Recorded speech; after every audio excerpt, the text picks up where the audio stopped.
La fin de Zone Europe, ça rend nostalgique, c'est beaucoup de souvenirs aux quatre coins du continent, c'est beaucoup de rencontres aussi. Finalement, on se sent un peu comme à la fin d'un Erasmus. On a beaucoup appris, beaucoup grandi et surtout heureux d'avoir eu l'opportunité de vivre cette aventure. Zone Europe en chiffres, c'est 3 saisons, 102 émissions, plus de 300 invités et 15 pays différents.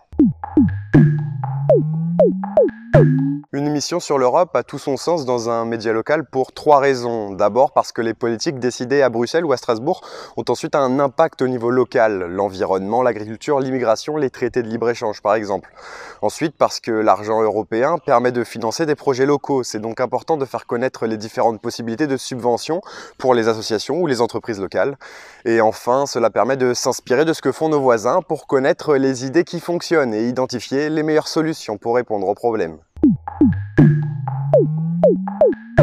Mon plus beau souvenir, je dirais, l'émission spéciale pour les 60 ans du traité de l'Elysée entre la France et l'Allemagne. On a tourné une émission spéciale avec les pompiers d'Aschaffenburg, une ville jumelée avec Saint-Germain-en-Laye, et on a eu l'opportunité de tourner dans une caserne.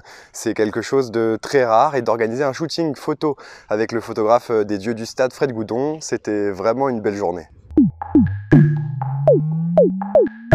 Pour le dernier numéro, on s'est réunis avec les journalistes qui ont participé aux émissions cette saison à Las Palmas dans les îles Canaries. On a pu tester ensemble le tennis playa, la lutte canarienne. J'ai aussi testé leurs connaissances dans un quiz pour savoir lequel d'entre eux était le plus calé sur l'Europe.